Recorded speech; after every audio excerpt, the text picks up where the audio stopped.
Terima kasih. Assalamualaikum warahmatullahi wabarakatuh. Selamat siang. Om Swastiastu, Namo Buddhaya, salam kebajikan. Bapak Ibu guru yang saya hormati, juga Bapak Kepala Sekolah. Di sini saya akan mendesiminasikan modul 1.4 tentang budaya positif di sekolah. Nanti Bapak Ibu guru bisa menerapkan budaya positif sesuai dengan keyakinan kelasnya masing-masing, di kelasnya masing-masing. Saya mulai dari yang pertama. Sebelum materi yang lebih dalam, kita kenalkan dulu tentang profil pelajar Pancasila. Profil pelajar Pancasila itu ada 6. Yang pertama adalah beriman, bertakwa kepada Tuhan Yang Maha Esa, terus mempunyai kebinekaan global, gotong royong, kreatif, bernalar kritis, serta mandiri. Ini nanti bisa diterapkan sebagai disiplin positif dan akan mengimplementasikan tentang nilai-nilai kebajikan yang ada di sekolah. Nilai kebajikannya apa saja? Ini menganut dari dalam profil pelajar Pancasila ini, nilai kebajikannya macam-macam. Ada ketuhanan itu menyangkut toleransi, itu sudah termasuk nilai kebajikan. Ya. Terus yang kedua, setelah profil pelajar Pancasila, kita mengambil filosofi dari Ki Hajar Dewantara, bahwa merdeka itu artinya tidak hanya terlepas dari perintah, akan tetapi juga cakap untuk memerintah dirinya sendiri. Tidak mengkontrek gini kan, menuntut atau menuntun, seperti itu. Itu filosofi merdeka dalam oleh Ki Hajar Dewantara. Terus yang kedua, filosofi pendidikan yang diajarkan Ki Hajar Dewantara, sekarang itu anak bukan tabula rasa lagi. Kalau kemarin kan kita mengenal tentang tabula rasa, anak itu dilahirkan putih bersih, tidak membawa apa-apa. Tetapi dalam filosofi pendidikan Ki Hajar Dewantara, anak itu dilahirkan dengan bakatnya masing-masing, sesuai dengan kodrat alam dan kodrat zamannya, membawa budi pekertinya masing-masing. Terus yang berikutnya, tugas guru itu hanya menuntun bakatnya, serta agar anak tumbuh dengan selamat dan bahagia. Menuntun, bukan menuntut. Terus yang keempat, guru itu diibaratkan petani. Kenapa kok petani tidak ke kebun dan lain-lain? Filosofi petani itu ibaratnya kita mulai membaca tanah, merawat, ngasih pupuk, sampai dengan panen hasilnya. Itu yang diibaratkan filosofi pendidikan dari Ki Hajar Dewantara. Yang berikutnya adalah kodrat alam dan kodrat zaman. Kodrat alam, anak itu lahir membawa kodratnya. Jadi kodratnya dibawa dari lahir, itu namanya kodrat alam. Sing bakale pinter nanti setelah dituntun dengan pendidikan yang sesuai filosofi Ki Hajar Dewantara, nanti dia akan menjadi lebih pintar. Terus ada kodrat zaman. Kodrat zaman, anak sekarang itu kodrat zamannya sudah memakai HP, jadi nggak boleh ditinggalkan.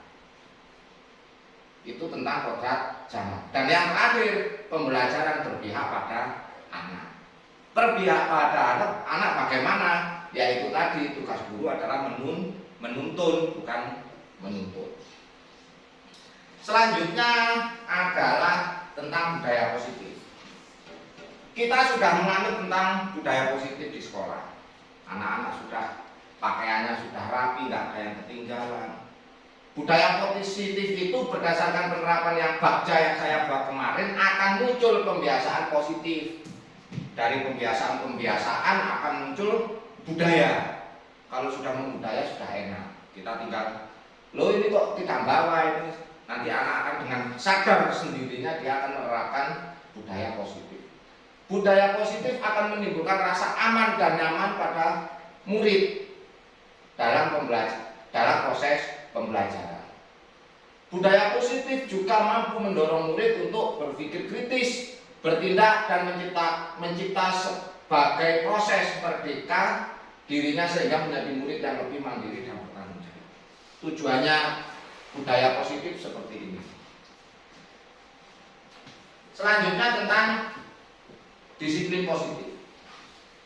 Kalau disiplin positif itu merupakan pendekatan mendidik anak untuk melakukan kontrol diri, menguasai diri dan pembentukan kepercayaan diri. Seseorang yang memiliki disiplin berarti mereka bisa bertanggung jawab terhadap apa yang dilakukan karena mereka mendasarkan tindakan mereka pada nilai-nilai kebajikan. Sebagai pendidik, kita harus menciptakan anak yang memiliki disiplin positif sehingga mereka bisa berperilaku mengacu pada nilai-nilai kebajikan dan memiliki motivasi intrinsik, garis bawahnya, karena bukan paksaan, pujian atau hukum.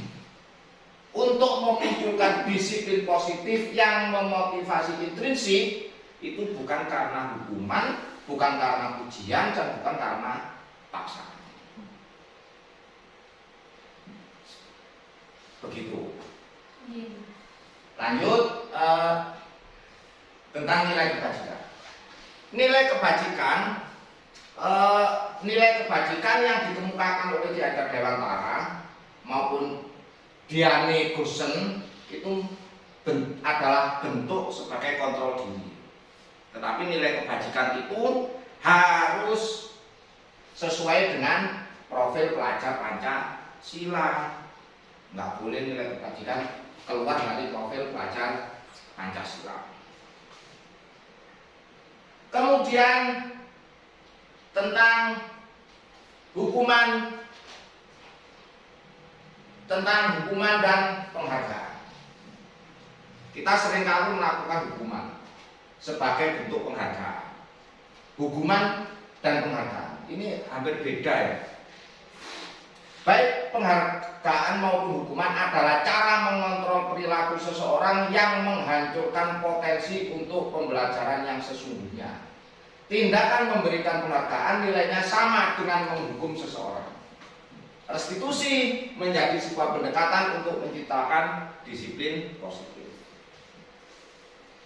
Seringkali topinya mana? Ambil, dihukum, lari ke lapangan. Terus memberikan penghargaan. Ini. Tetapi ke depan restitusi menjadi sebuah pendekatan untuk menciptakan disiplin positif. Ada 3 ya berarti ya.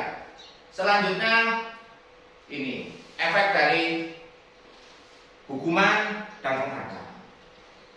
Hukuman dan penghargaan itu efektif untuk jangka yang pendek, pengaruhnya jangka pendek. Dan 2, hukuman itu bisa merusak hubungan, mengurangi ketepatan, menurunkan kualitas, mematikan kreativitas, menghukum, merusak motivasi dalam diri, merusak motivasi dalam diri atau motivasi intrinsik. Ini efek dari hukuman dan penghargaan. Jadi kalau hukuman itu efeknya jangka pendek, jangka panjangnya anak nanti kembali seperti semula lagi. Tetapi kalau restitusi dia akan memunculkan nilai-nilai kebajikan dalam dirinya sendiri. Ini perbedaan konsekuensi hukuman dan restitusi. Kalau hukuman itu sifatnya tidak berencana, cenderung suaranya keras. Baik. Hukuman. Konsekuensi terencana, membuat ini terencana. Tetapi kalau restitusi itu dikasih sebuah pilihan. Belajar dari kesalahan, memperbaiki hubungan, tawaran bukan paksaan dan menguatkan. Yang terakhir fokus pada karakter dan solusi. Tujuan kita adalah untuk yang restitusi. Sebuah pilihan, belajar dari kesalahan, memperbaiki hubungan, tawaran, memberikan tawaran bukan paksaan dan menguatkan. Dan yang kelima adalah fokus pada karakter dan solusi. Itu tentang teori motivasi hukuman. Terdapat 3 motivasi perilaku manusia. Ini motivasi perilaku manusia ini sudah jelas. Yang pertama itu adalah untuk menghindari ketidaknyamanan atau hukuman. Yang kedua untuk mendapatkan imbalan atau penghargaan dari orang lain. Dan yang terakhir adalah untuk menjadi orang yang mereka inginkan dan menghargai diri sendiri dengan nilai yang mereka percaya. Ini. Yang kedua ini adalah motivasi internal, motivasi eksternal, karena ini keluar dari orang lain. Sedangkan yang ketiga ini adalah motivasi internal, keluar dari dalam dirinya. Kalau sudah muncul motivasi internal, maka siswa itu akan menjadi budaya disiplin terhadap dirinya sendiri.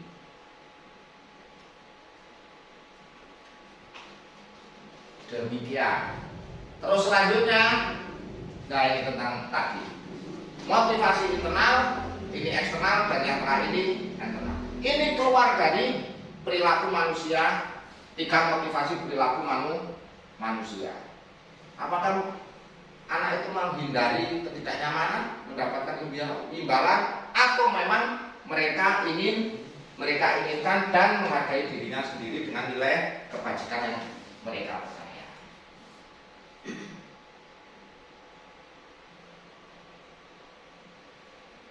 Kebutuhan dasar berikutnya. Setelah 3 motivasi tadi, keluarlah yang namanya kebutuhan dasar manusia.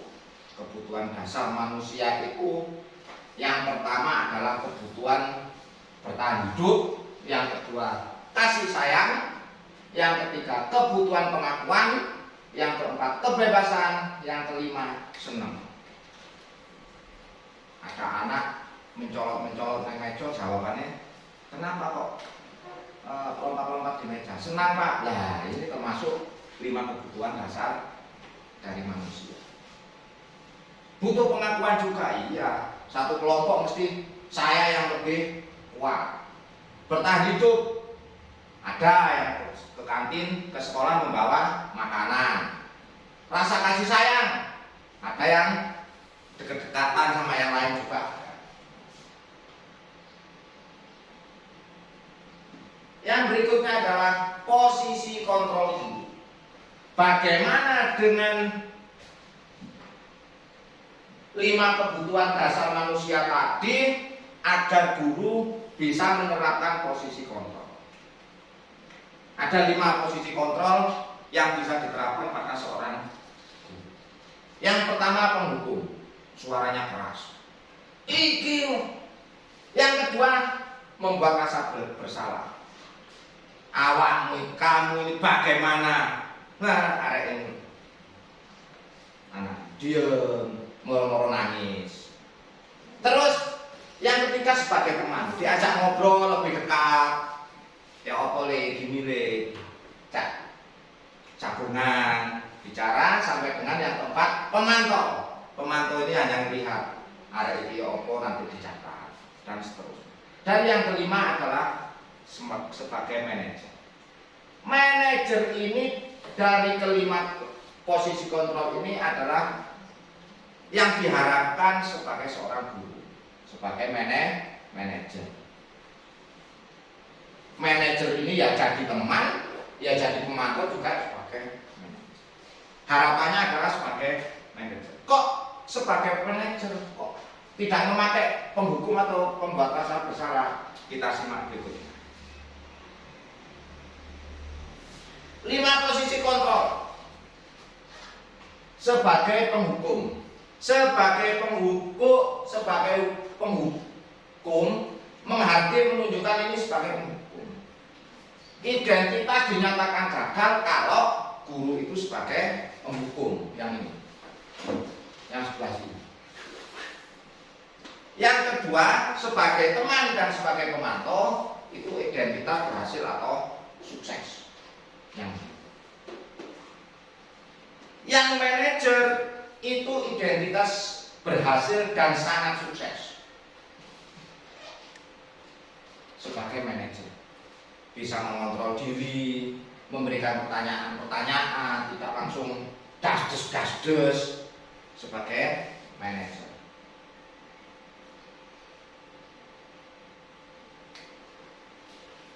posisi ideal seorang guru adalah sebagai manajer. Posisi itu di mana guru berbuat sesuatu bersama dengan murid, mempersilahkan murid bertanggung jawabkan perilakunya, mendukung murid agar dapat menemukan solusi atas permasalahannya sendiri, dan posisi manajer mengacu pada restitusi yang dapat menjadikan murid sebagai manajer bagi dirinya sendiri sehingga tercipta identitas atau posisi berhasil pada murid sendiri.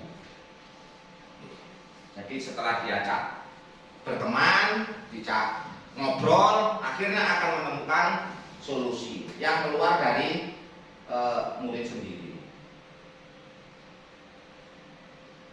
Terakhir adalah restitusi. Tadi ada hukuman, penghargaan, dan restitusi. Restitusi adalah proses menciptakan kondisi bagi murid untuk memperbaiki kesalahannya mereka sehingga mereka bisa kembali pada kelompok mereka dengan karakter yang lebih kuat. Kembali kepada kelompoknya. Tidak mengeluarkan tetapi dikembalikan pada kelompok. Caranya bagaimana restitusi? Melaksanakan restitusi harus melaksanakan yang namanya segitiga restitusi. Segitiga restitusi merupakan tahapan tindakan yang dilakukan guru yang bertujuan agar peserta didik dapat mencari solusi untuk masalahnya dan dapat berpikir tentang orang seperti apa yang mereka inginkan, atau bagaimana mereka harus memperlakukan orang lain menjadi lebih memiliki tujuan disiplin positif dan memulihkan dirinya. Segitiga restitusi. Modelnya seperti ini. Segitiga restitusi. Segitiga restitusi, guru berperan sebagai manajer. Kalau sudah menjadi manajer, baru melaksanakan segitiga restitusi. Tindakan yang pertama adalah menstabilkan identitas. Segitiga restitusi. Tindakan yang pertama adalah menstabilkan identitas. Dari sini, dari bawah. Setelah itu ambil di sayap yang sebelah kanan, validasi tindakan yang salah. Menanyakan kesalahan itu tadi apa, kenapa kok seperti itu. Baru menanyakan keyakinan. Menanyakan keyakinan ini, kalau sudah seperti ini, apa yang akan kamu lakukan? Contohnya. Menstabilkan identitas, validasi tindakan. Terus yang ketiga adalah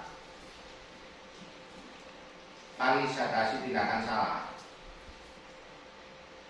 Ya, lanjut. Terus yang terakhir adalah setelah segitiga restitusi selesai, budaya positif itu dibentuk sesuai dengan keyakinan ke kelas. Keyakinan kelasnya sendiri-sendiri. Yang kelas 1 sama kelas 4. Ya, saya kemarin ngasih contoh membuat keyakinan kelas saya pada kelas 5. Keyakinan kelas itu dibentuk sesuai dengan kesepakatan, tetapi tidak melanggar, beda dengan peraturan. Kalau peraturan itu isinya dilarang, tidak boleh, tetapi kalau keyakinan itu bersifat lebih abstrak daripada peraturan yang lebih rinci. Yang kedua, keyakinan kelas berupa pernyataan-pernyataan universal. Yang ketiga, pernyataan keyakinan kelas senantiasa dibuat dalam bentuk positif. Ketika keyakinan kelas hendaknya tidak terlalu banyak sehingga mudah diingat. Yang keempat, yang kelima, keyakinan kelas sebaiknya sesuatu yang diterapkan di lingkungan tersebut. Semua warga kelas hendaknya ikut kontribusi dalam membuat keyakinan kelas. Yang terakhir, bersedia meninjau kembali keyakinan kelas dari waktu ke waktu. Kalau ditanya yang dilanggar apa? Bukan peraturan lagi, berarti yang dilanggar sudah keyakinan kelas. Keyakinan kelas atau keyakinan sekolah. Dan ini dibuat kesepakatan antara anak dan gurunya. Coba yang contohnya sekarang kelas berapa? Kelas 5. Ada yang tidak memakai kopi. Ditanya pakai restitusi, berarti yang ditanyakan keyakinan apa yang kamu langgar. Seperti itu. Ini keyakinan kelas. Selanjutnya adalah keyakinan kelas. Guru berperan dalam membentuknya keyakinan kelas. Sekolah dengan cara membuat kesepakatan antara guru dan murid. Berupa pernyataan universal yang bersifat positif dan tidak. Nah, ini keyakinan, contoh dari keyakinan kelas. Boleh dibuat yang sudah kurikulum merdeka tentang keyakinan kelas. Nanti kalau sudah membuat keyakinan kelas, difoto, habis itu bisa dimasukkan di PMN tentang disiplin positif.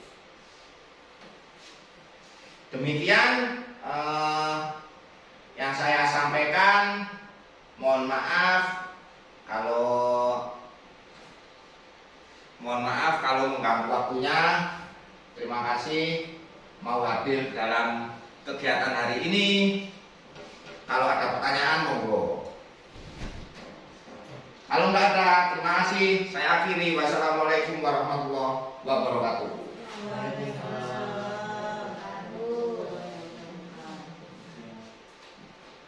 Coba ya.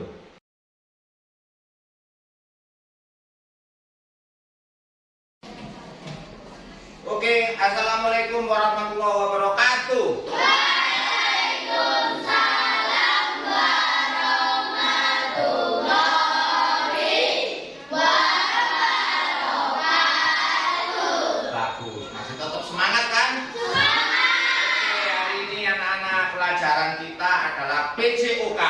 Oke, mantap. Sebelum kita memulai pelajaran, anak-anak, yang paling enak itu kita membuat kesepakatan terlebih dahulu.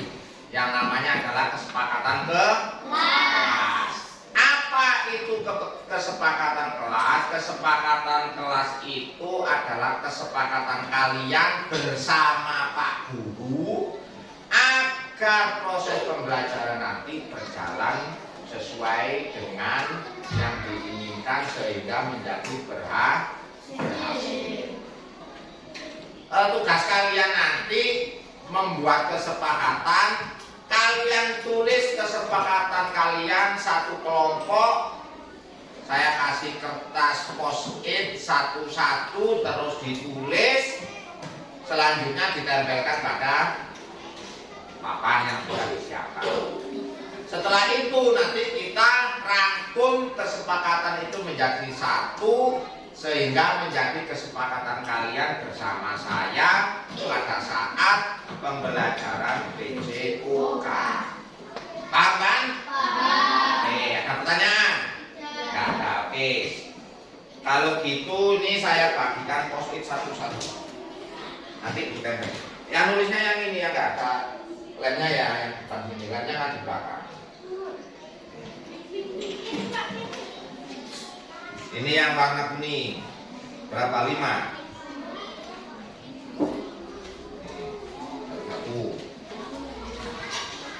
Ini yang warna merah muda, pink. 4. Satu anak silakan ditulis satu-satu tentang kesepakatan yang ingin kalian dapatkan nanti.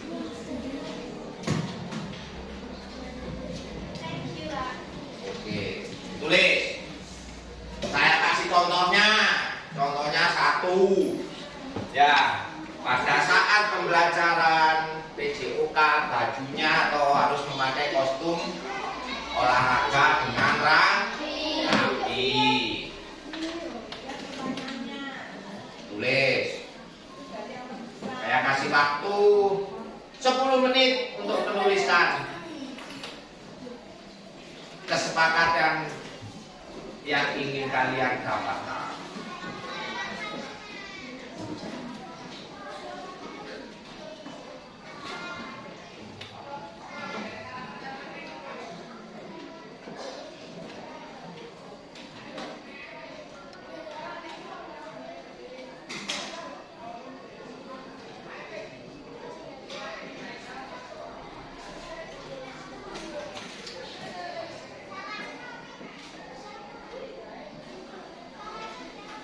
nanti kita ambil 5 saja ya, biar kalau terlalu banyak nanti lupa. Sepakat Pak.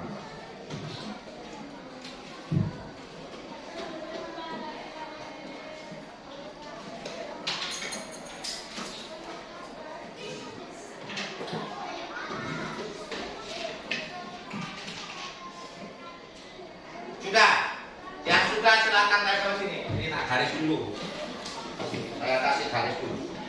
Ini kelompok 1. Kelompok 1 ya, 1, 2, 3, 4. Ini kelompok 1, tempelkan sini. 1, tempelkan sini. Turun ke bawah ya. 2, 3, 4. Nih, 1 tempelkan sini. 1. Bawahnya angkat 1. 1, oke, ini. Oke.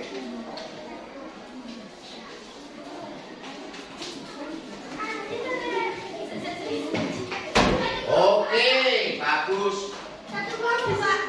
Iya. Karena kelompok 2 ya sih ya.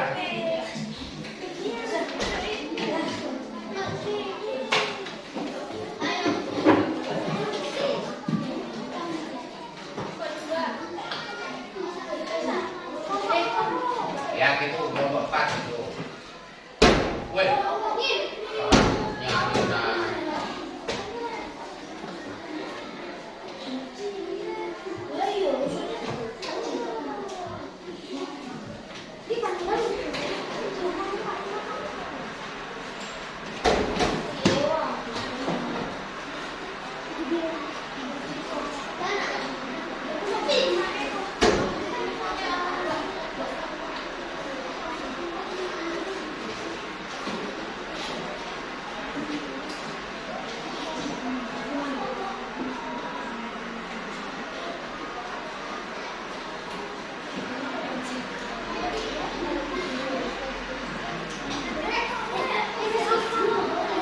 Ayo yang sudah ditempelkan.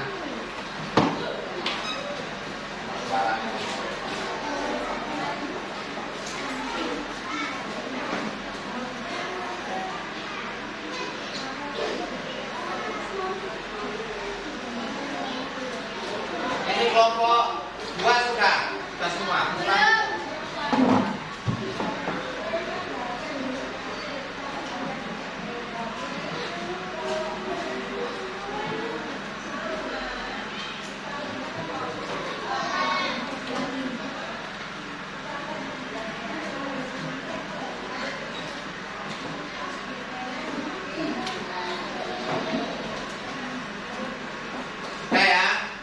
Kelompok 1 baca.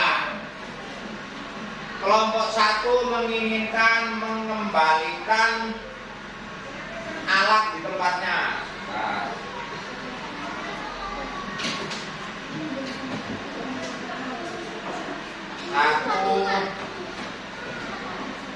Satu.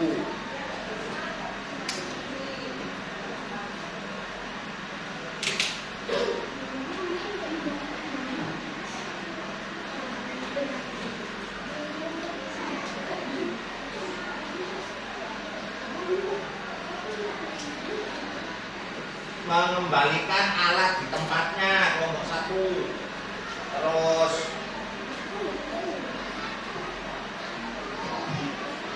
ada yang ini memakai baju kostum secara rapi. Memakai kostum, ini ada lagi. Oke, sama ya. Yang kedua memakai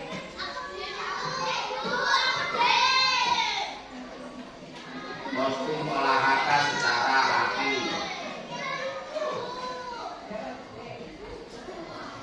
Terus ini sama. 3, ini sama. Ini kok melaksanakan tugas piket, sebentar. Oke. Terus ada lagi wajib membawa air minum sendiri-sendiri. Oke, sepakat apa enggak? Sepakat. 3, wajib membawa air sendiri.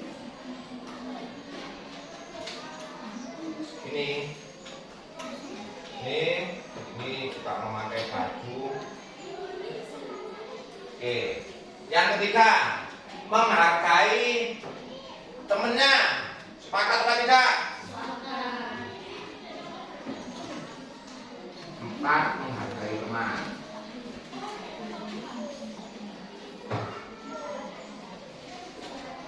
Menghargai teman. Ini memakai kostum sudah memakai. Yang kelima, mengembalikan peralatan ke tempatnya. 5.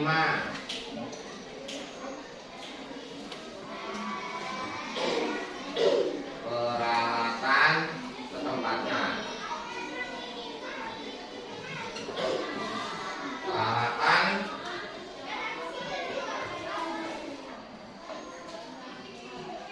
oke. Yang ini sudah semua ya.